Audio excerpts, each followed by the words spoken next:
कभी धुलता नहीं है दाग जो दामन पे लग जाए, मिले मौका कभी गंगा नहाकर देख लेना तुम। ये शेर मेरे जहन में अचानक क्यों आया, ये आगे रिपोर्ट में हम आपको बताएंगे। फिलहाल नमस्कार, मैं हूं दीपक तिवारी और आप देख रहे हैं हमारी स्पेशल रिपोर्ट कब तक लगेगा दामन पर दाग। ये कहानी जो हम आपको दिखाने वाले हैं ये बड़ी दिलचस्प है। ये रिपोर्ट अपने आप में कई अनसुलझे सवालों को जन्म दे रही है और उम्मीद करता हूं कि ये जो अनसुलझे सवाल हैं इनको सुलझाने में संबंधित जिम्मेदार अपनी पूरी मदद करेंगे। वक्त कुछ 5 बज रहा था। स्थान कमता तिराहे से लेकर के चिन्हट के बीच का था। हर कोई भागम भाग में अपनी मंजिल की तरफ पहुंचने की कोशिश कर रहा था।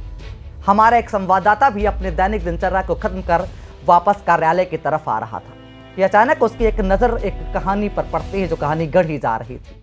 हुआ यूं कि एक तस्वीर आप देखिए। तस्वीर में आपको रोड के साइड में खड़ा एक वाहन दिखाई दे रहा है। सफ़ेद रंग की एक जीप दिखाई दे रही है और जिस पर यातायात पुलिस लिखा हुआ है। यातायात पुलिस की इस गाड़ी में कुछ यातायात कर्मी भी आपको दिखाई दे रहे हैं। कुछ सहायक पुलिसकर्मी हैं और आगे की सीट पर एक शख्स बैठा हुआ है जो इनका अधिकारी बताया जा रहा है। बदन कंधे पर 3 सितारे हैं और चुपचाप ऐसी भूमिका में बैठा हुआ है जैसे महाभारत में धृतराष्ट्र हुआ करते थे, जिन्हें कुछ भी दिखाई नहीं देता था। सब कुछ दिखाई देते हुए भी इस अधिकारी को कुछ भी दिखाई नहीं दे रहा। ऐसा हम क्यों कह रहे हैं ये आगे रिपोर्ट में आप समझिए। दरअसल ये वाहन पर तैनात यातायात कर्मी प्राइवेट वाहनों को, जिसमें बसें, ट्रेवलर गाड़ियां और भार वाहनों को रोक रहे थे। रोकने के बाद में उसके परिचालक उतर कर आते थे और उनसे कुछ बातचीत होती थी चंद सेकंडों की और इसके बाद वाहन को चलता कर दिया जाता था। अब समझिए, पूरे मामले को समझिए। हम पहले आपको दृश्य नंबर 1 दिखाते हैं। देखिए, सबसे पहले इन यातायात कर्मियों ने एक बस को रोका। बस की तस्वीर आप देख रहे हैं। बस पे बड़ा बड़ा तेजस लिखा हुआ है। प्राइवेट बस है, कॉमर्शियल नंबर है। बस में सवारियां हैं। बस को रोका गया, बस रुकी, परिचालक उतरा और वहीं पर यातायात के इस वाहन से एक पुलिसकर्मी उतरा। दोनों आपस में बातचीत करते हुए, गुफ्तगू करते हुए आगे बढ़े। आगे बढ़ने के बाद सिपाही डिवाइडर पर चढ़ा और आगे बढ़ गया। बातचीत क्या हुई थी ये खुद वो जाने या खुदा जाने। चालक वापस फिर यातायात वाहन की तरफ गया।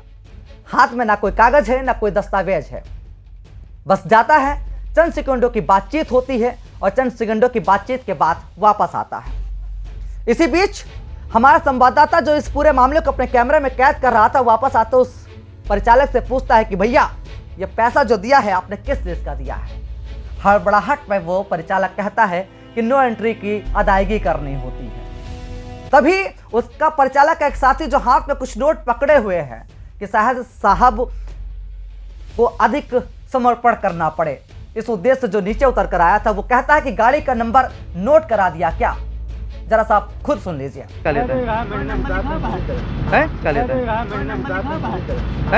सुना आपने, ये परिचालक और उसके साथी के बीच की बातचीत थी। वहीं पर जब हमारे संवाददाता ने पूछा कि भैया ये पैसा किस चीज का दिया गया है, तो कहते हैं कि नो एंट्री है और रोड पर गाड़ी चलाने पर इस चीज की अदायगी करनी पड़ती है। अब सवाल यह जन्म ले रहा है कि ये जो पैसा वसूला जा रहा है, अगर इसे वैधानिक रूप से वसूला जा रहा है तो शुल्क देने वालों को किसी तरीके की रसीद प्रदान क्यों नहीं की जा रही है। अगर यह शुल्क वसूला जा रहा है तो यह शुल्क किस कोष में जमा किया जा रहा है। सवाल यह भी जन्म ले रहा है कि गाड़ी के कागज देखने की जहमत आगे बैठा हुआ अधिकारी क्यों नहीं उठा रहा है। अब आगे बढ़ते हैं, एक दूसरे दृश्य से आपको अवगत कराते हैं, दूसरे दृश्य से आपको रूबरू कराते हैं। ये कहानी जो हम आपको दिखा रहे थे इससे महज 2 मिनट के बाद की बात है। 2 मिनट बाद एक ट्रेवलर गाड़ी आती है। समझिए कहानी को, जैसे ये कहानी रोज होती हो, जैसे ये ढर्रा रोज चलता हो। ट्रेवलर गाड़ी की गति धीमी हो जाती है ठीक उस यातायात वाहन के पास। चलती गाड़ी से उसका परिचालक उतर कर नीचे आता है। पीले रंग की जैकेट पहने उस शख्स यानी उस परिचालक और यातायात कर्मियों के बीच बातचीत शुरू होती है।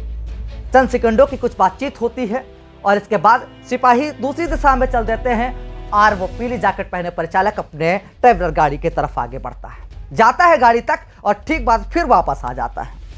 फिर कुछ मिन्नतें करता है, कुछ बातचीत होती होगी कि साहब रहम की नज़र बना दीजिए, इनायत की नज़र बना दीजिए। जो भी होता हो ईश्वर जाने। फिलहाल इसी बीच गाड़ी में बैठा हुआ, एक दिशा में बैठा हुआ सिपाही उतर जाता है और दूसरी दिशा में बैठे हुए सिपाही से बातचीत शुरू होती है। तब तक आप देखिए, गौर से देखिए, अभी यहाँ पर गौर करने की जरूरत है। शख्स अपने दोनों हाथों को अपनी पैंट की पिछली जेबों में डालता है। अब सवाल यह है कि अगर दस्तावेज चेक करने थे तो आगे बैठे अधिकारी ने क्यों नहीं किया, या दस्तावेज इतने छोटे थे जो मुट्ठी में बंद हो जाते हैं।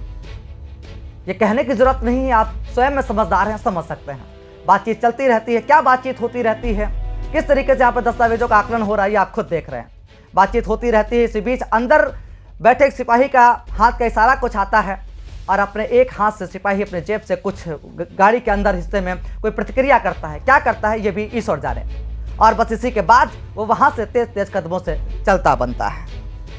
कहानी यहाँ खत्म नहीं होती है, कहानी और भी आगे है।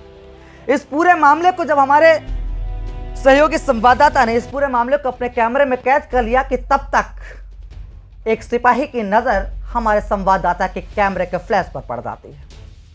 दौड़ता हुआ आगे आता है और इसी बीच एक गाड़ी हम आपको दिखाते हैं, वो भी सामने आ जाती है। गाड़ी बोलेरो है, गाड़ी का नंबर आप देखिए। इस गाड़ी को भी रोका जाता है, लेकिन जब तक नजर पड़ जाती है और वो भी निवेदन करना शुरू करता है, जैसे पुरानी कहानी है, पुराना ढर्रा चलता है। लेकिन तब तक साहब ये जान चुके होते हैं कि शायद उनकी ये जो कहानी रच रहे हैं इसका खुलासा हो चुका है, इसका पर्दा इससे उठ चुका है। इस पर अपने दामन पर दाग ना लगने पाए, अपना दामन दागदार ना होने पाए, इसको लेकर के उसका चालान कर दिया जाता है। सवाल यह होता है कि आखिर ये कौन सा अभियान चलाया जा रहा था, ये क्यों, किस तरीके की वसूली की जा रही है। आखिर किसी पर रहम, जिसको देख लिया उसका चालान, जिसको नहीं देखा उससे अपना स्वार्थ सिद्ध किया जा रहा है।